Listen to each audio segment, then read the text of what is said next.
In this lesson, we'll go over the double angle formulas for sine, cosine, and tangent. To start with, if we have this right triangle, and this is the angle theta, what is sine of theta, cosine of theta, and tangent of theta? So sine of the angle theta is defined as the opposite side over the hypotenuse side, and so we don't really know the hypotenuse. However, we can solve for it by using the Pythagorean Theorem. If I call this side C, and let a equal 4 and b equal 3, a squared plus b squared is equal to c squared.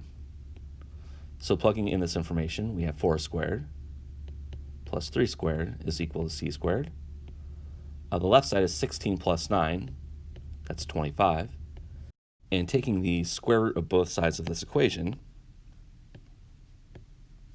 we have that c is equal to 5. Okay, so now we can figure out what sine of theta and cosine of theta are both equal to, as well as tangent of theta. So sine of theta is 3 over 5. Simple enough, 3/5. Cosine is 4 over 5. That's the adjacent over the hypotenuse. And tangent of theta is the opposite over the adjacent, so that is 3/4. Of course, you could get this by dividing sine by cosine over here, and you would end up at the same thing. Now, this was for the angle theta, whatever it is, but what if you doubled this angle? Like, what if you wanted to know what sine of twice that angle theta is equal to? There's currently nothing about this right triangle that can give you the answer to this, because this is theta and not 2 theta. However, there's something called a double angle formula for sine, and I'm going to state it now, and then we'll prove it on the next slide.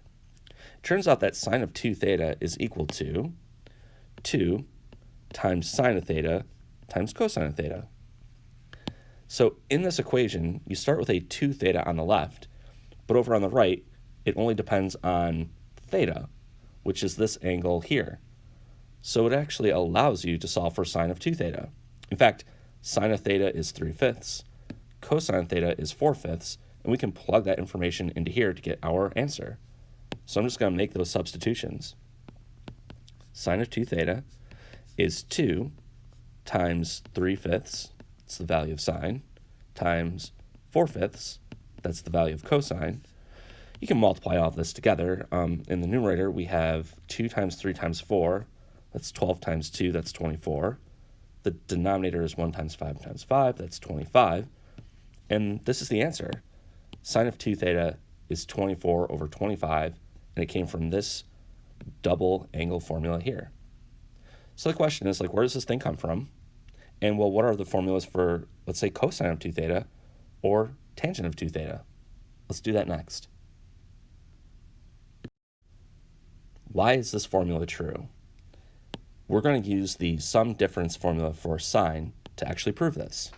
So if you remember, sine of an angle, alpha, added to another angle, beta, is equal to this. It's sine of alpha times cosine of beta plus cosine of alpha times sine of beta. How can this sum formula for sine help me figure out this double angle formula? The trick is to let alpha and beta both equal theta. So that is, what we're doing is we're saying, why don't we let alpha equal theta and let beta equal theta as well? Like, what happens in this formula? You get sine of, well, it's theta plus theta. And on the other side of your equation, you get sine, well, alpha is now theta, cosine of, again, theta. You add that to cosine of theta times sine of theta. On the left side of the equation, well, theta plus theta is the same thing as 2 theta. You can include or not include the parentheses. And on the other side of my equation, well, they're written in the opposite direction here, but these are actually the same thing. That's saying you have 2 sine theta cosine theta. And this is a quick derivation for this formula from the sum difference formulas for sine. The formulas for cosine of 2 theta and tangent of 2 theta work exactly the same way. There are some formulas for cosine and tangent, you let alpha equal beta and simplify it, and you get your formula on the other side. You can try those if you'd like. I'm simply going to state these here. So for cosine of 2 theta, that's equal to cosine squared theta minus sine squared theta. And tangent of 2 theta is equal to 2 tangent of theta divided by 1 minus tangent squared of theta.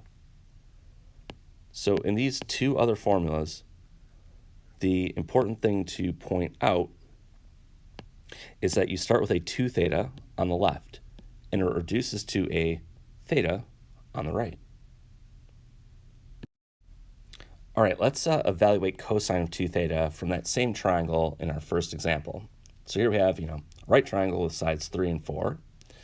And if you want cosine of 2 theta, we can use the double angle formula for cosine, which is cosine squared of theta minus sine squared of theta. So if we want to solve this, I'll use this side of my equation, and the important thing is it depends only on theta, which is this angle here. We saw last time that in this triangle, the hypotenuse is equal to 5, so we won't have to compute that again. But to simplify this, I need both sine and cosine. So sine of the angle theta, well, that was equal to the opposite over the hypotenuse, and cosine of theta was equal to the adjacent over the hypotenuse. Once we have this, we can simply plug in to get our answer. That is, cosine of 2 theta is equal to, okay, well, we're squaring cosine of theta, and that is 4/5 squared. And then we're subtracting off, okay, now we square sine. Sine is 3/5, and you square that. All we have to do is simplify this down to one number. Let's see, 4/5, that is 16/25, and we're subtracting off, that's 9/25, and that's a positive 7/25 for the final answer. Here in example 2, I want to do a similar thing, but here we're going to do tangent of 2 theta. So the double angle formula for tangent of 2 theta, that's 2 tangent of theta divided by 1 minus tangent squared of theta. Actually, the only thing you need for this is, what does tangent of theta equal? This you can read directly off of the right triangle. Tangent is the opposite over the adjacent. To simplify this, I'll just put 3/4 in place of wherever there is a tangent of theta. So that is, tangent of 2 theta is equal to, okay, we get 2. Tangent of theta is 3/4. We divide by 1 minus, okay, and now we square tangent of theta. So we're squaring 3/4. Simplifying this thing, I think what I'll do is, within the numerator, I'll write one fraction, and then I'll write one fraction within the denominator. So in the numerator, well, that's really 2/1 times 3/4, so the numerator simplifies to 6/4.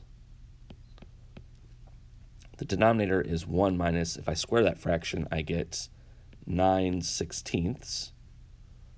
So what I'll do is think of 1 as really 16/16. That way I can subtract 9/16 from 16/16. Okay, this gives me, okay, my numerator is 6/4. The denominator is 7/16. This thing here. When you are dividing a fraction by another fraction, you switch the division to multiplication and you multiply by the reciprocal of this fraction. So that means this is really 6/4 multiplied by 16/7. If I go to simplify this thing, let's see what we get. 4 can go into 16 4 times. So this is really 24/7. And this is the exact answer for tangent of theta. In example 3, I want to evaluate sine of 2 theta, cosine of 2 theta, and tangent of 2 theta if we know that sine of theta is 2/9 and also that theta is in the second quadrant. So how is this going to play a role in when we get our answer, the fact that theta is in the second quadrant? Well, to start with, let's try to figure out sine of 2 theta. I know the formula for that is, well, it's going to be 2 times sine of theta times cosine of theta. And I know that sine of theta is 2/9. So that's actually nice. I can just put 2/9 here. But the issue is I don't know what cosine of theta is, and I have to figure that out. Now, there's a few ways to do this. I think what I'm going to do, though, is draw a right triangle and try to reason it out from that. So here's what I mean. So here's a right triangle. I'll call this angle theta. If sine of theta is 2/9 on a right triangle, 2 is the opposite and 9 is the hypotenuse. So the fact that this is the opposite over the hypotenuse means I can label my triangle as 2 here and 9 here. If I want to know cosine, I just need to know the length of this side. And once I know cosine, I can enter in that information here. The only issue is this triangle has an angle theta that's not drawn in the second quadrant, but I think we can somehow change our answer slightly to make it match up with this. So step one is, what is the length of this side? What is that equal to? I'll call it a, because here we can use the Pythagorean theorem. I know a squared plus 2 squared is equal to 9 squared. That means a squared plus 4 is equal to 81. If I solve for a squared, I subtract 4 from both sides and get 77.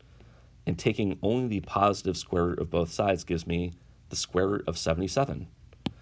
Have to be careful. Potentially this could be broken down a little bit more if there's a perfect square within 77.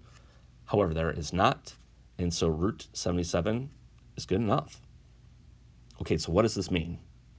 This means that if you want to know cosine of theta, you can use this right triangle. This side is root 77, and this side is equal to 9. So let's jot these things down off to the side. We were given sine of theta, that was 2/9. On this triangle, we're saying cosine of theta is equal to, okay, well, the adjacent side is the square root of 77. The hypotenuse is 9. But what does it mean if your angle is actually within the second quadrant? What does that mean about the value of cosine? It means that cosine is negative there.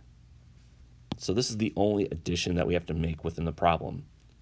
If you use a right triangle to solve for cosine of theta, just note where the angle is and adjust the sign of that function. With this information, I can now figure out sine of 2 theta.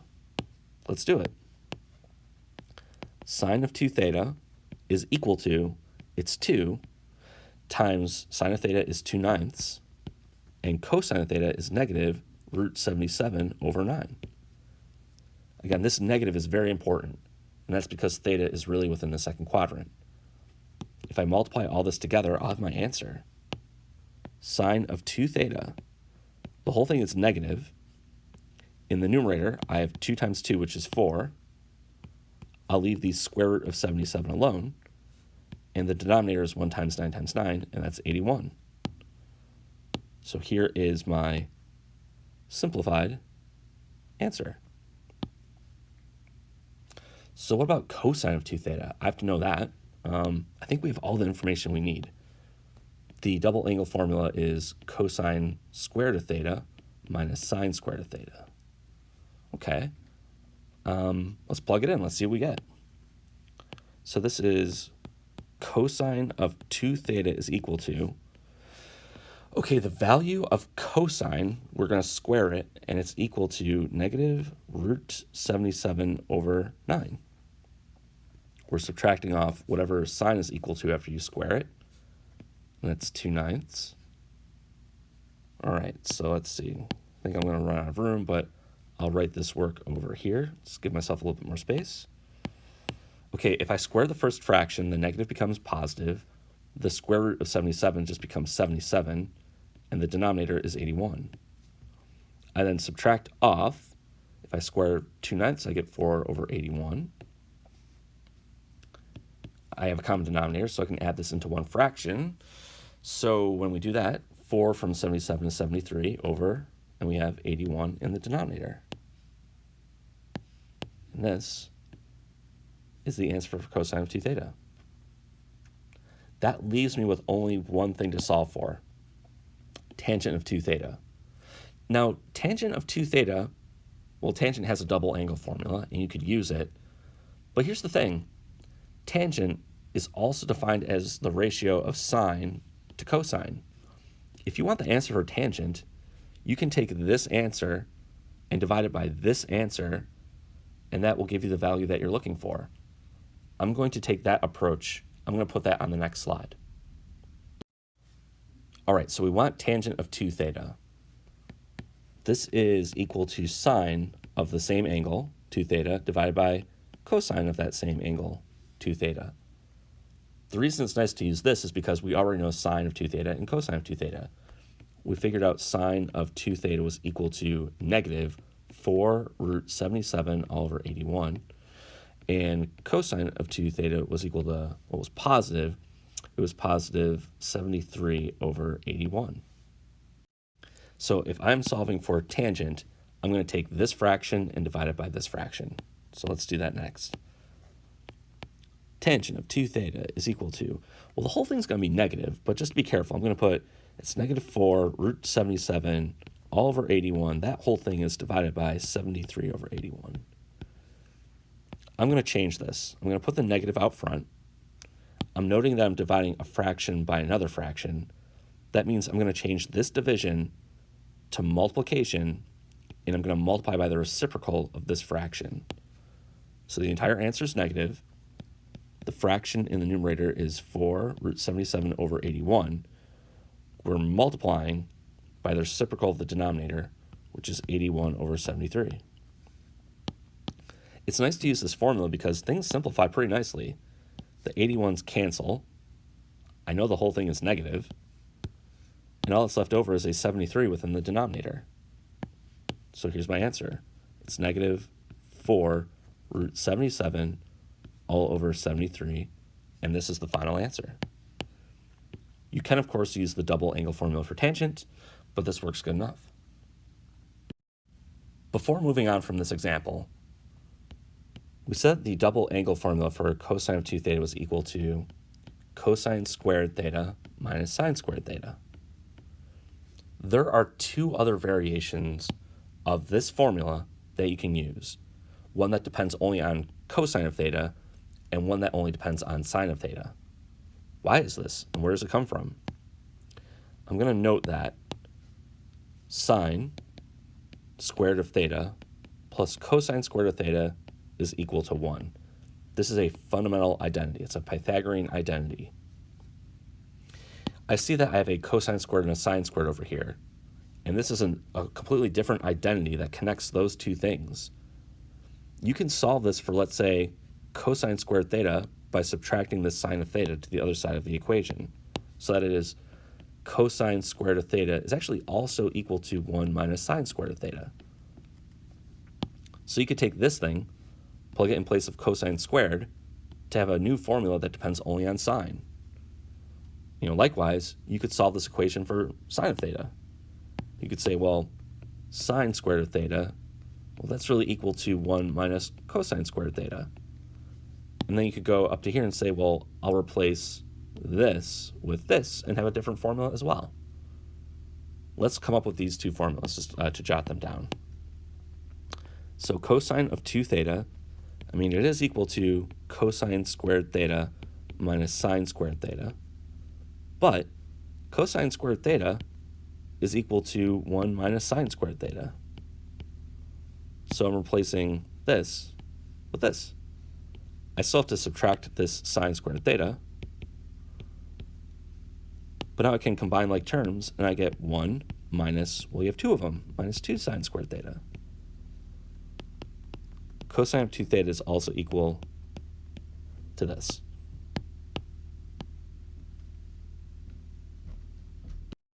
So to do this again, cosine of 2 theta, again, we know it's equal to cosine squared theta minus sine squared theta.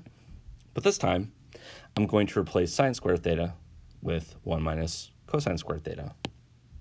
So this time, cosine of 2 theta is equal to, it's cosine squared theta minus, I gotta be careful here and use parentheses because I have a negative in front of it.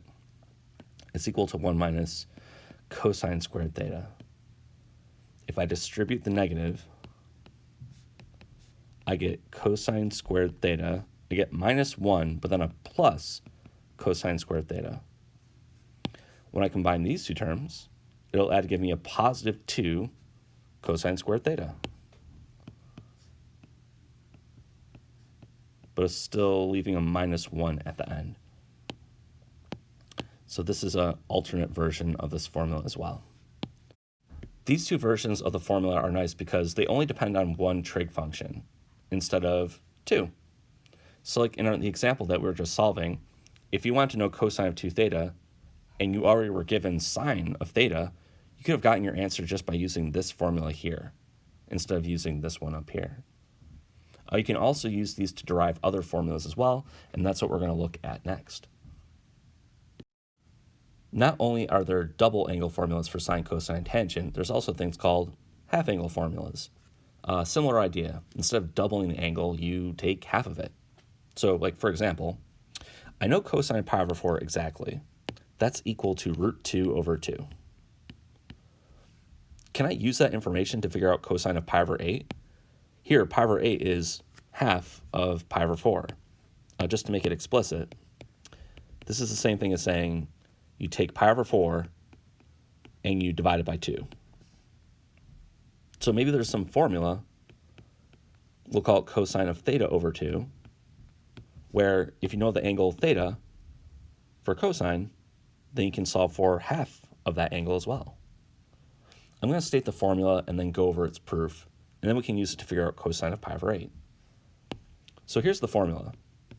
It's equal to plus or minus the square root of 1 plus cosine of theta all divided by 2.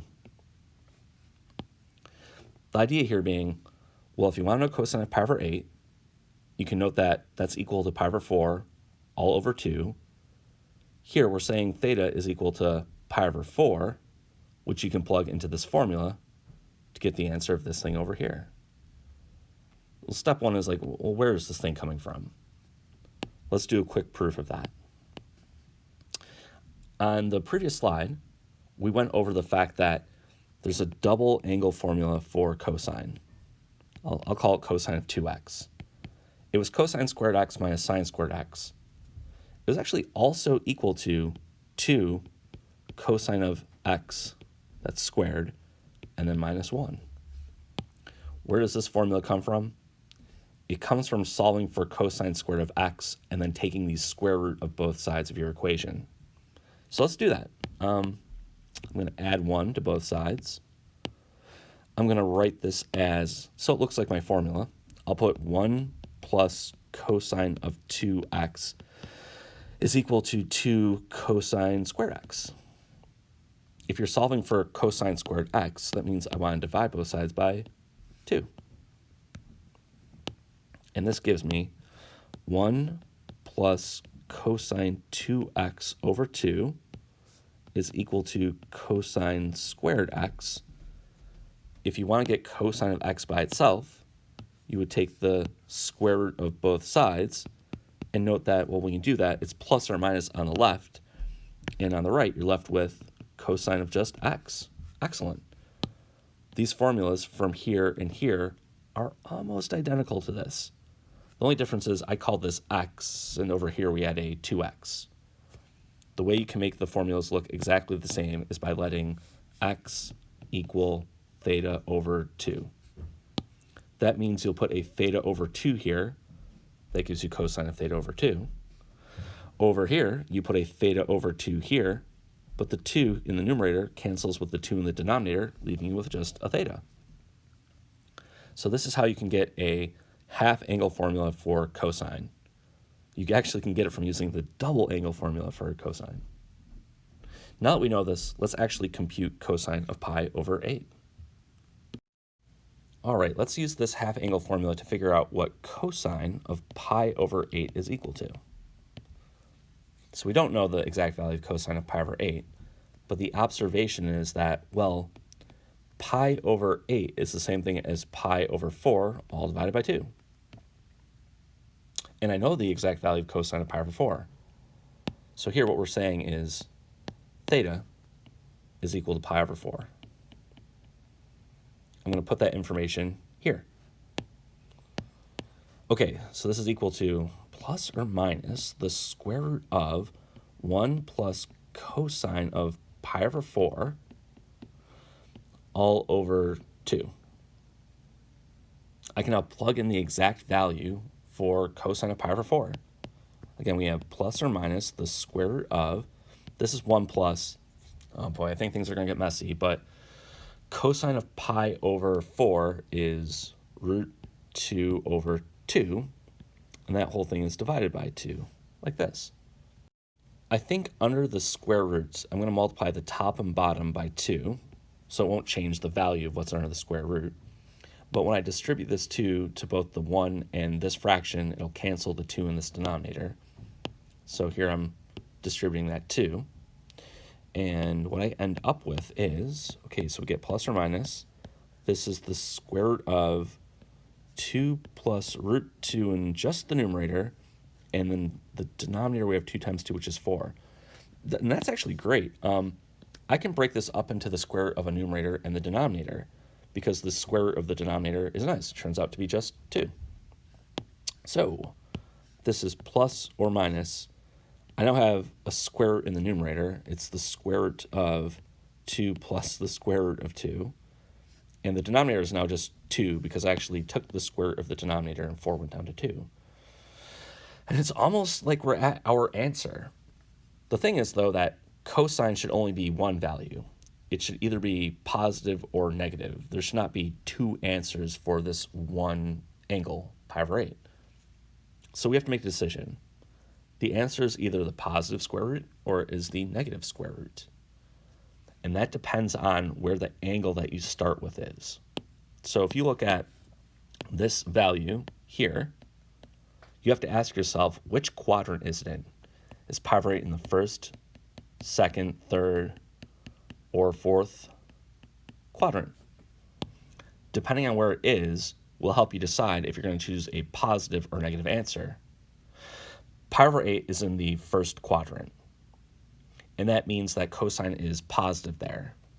So we're not going to write plus or minus anymore. We're just going to say, well, I know it is the positive solution, and it's positive, let's see, the square root of 2 plus square root of 2, all divided by 2. You actually don't have to put the positive in there. I just put that there for emphasis.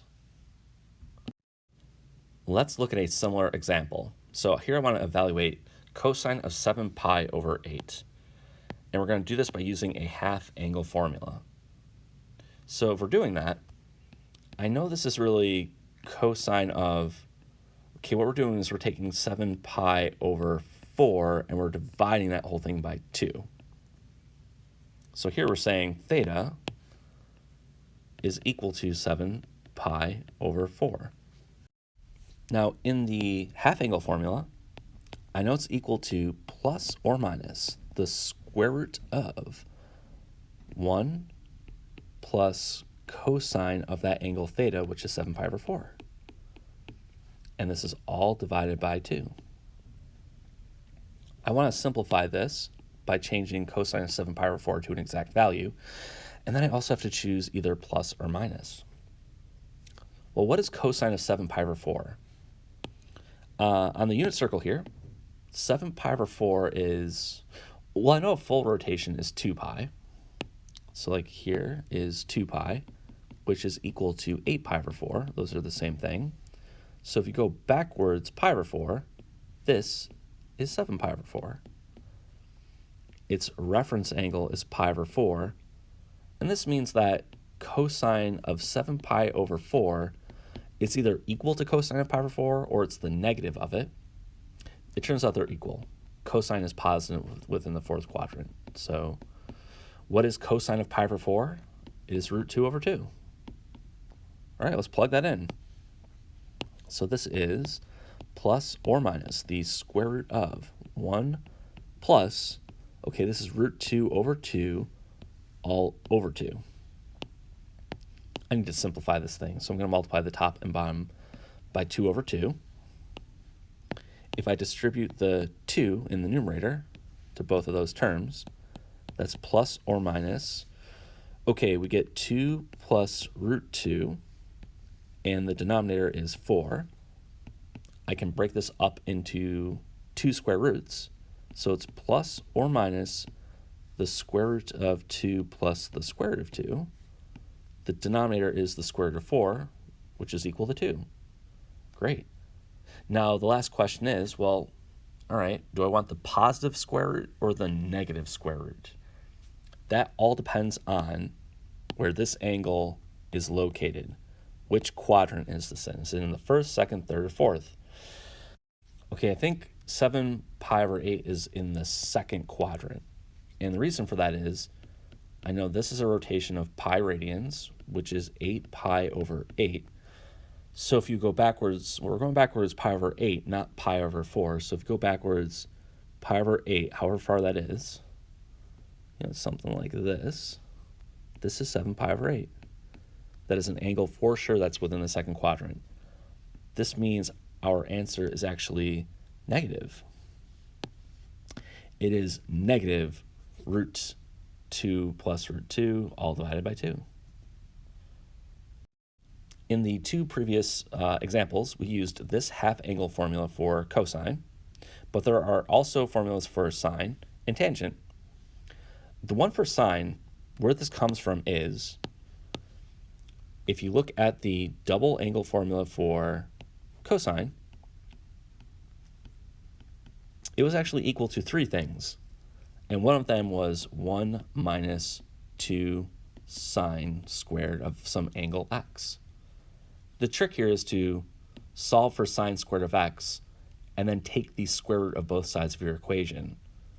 When you're done, you let x equal theta over 2, and that will take you back to this equation here. So the proof is almost identical to the one for this formula.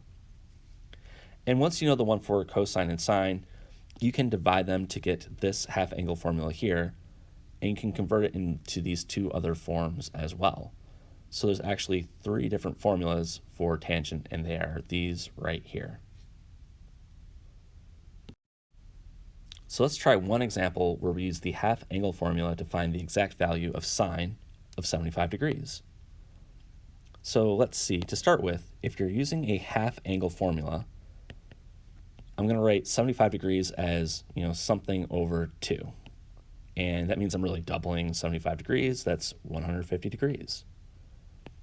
So within the half angle formula, theta is equal to 150 degrees. Now we're going to have to use the formula sine of theta over 2 is equal to plus or minus the square root of 1 minus cosine of theta all over 2. It's almost identical to the one for cosine. The only difference is there's a negative here instead of a positive. Okay, now the next thing we want to do is, we want to figure out where 150 degrees is on this circle, and then ask ourselves if we can compute cosine of this angle. All right, so where is 150 degrees?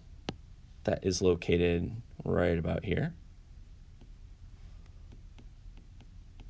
That means we have a 30-degree reference angle.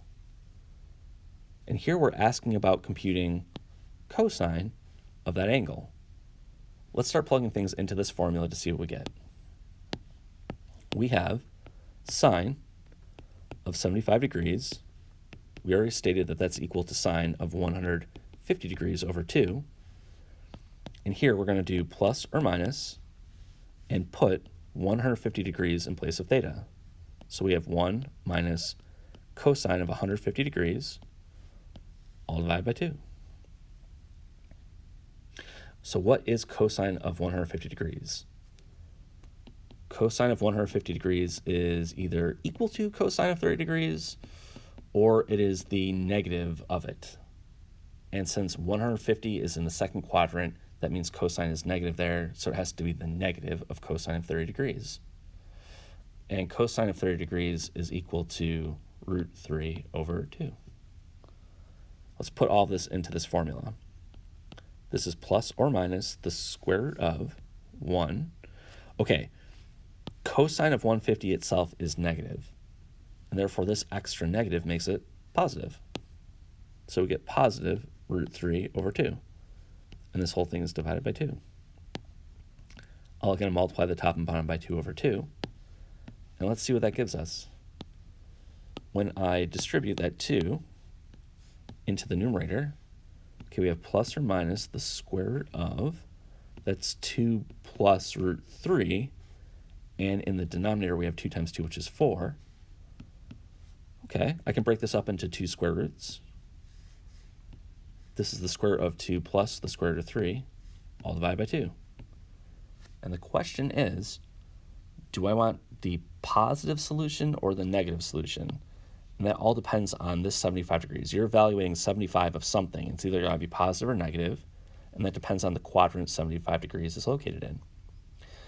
75 degrees is between 0 and 90 degrees. That means this is in the first quadrant, and that's where sine is positive. All the trig functions are positive there. This is the final answer.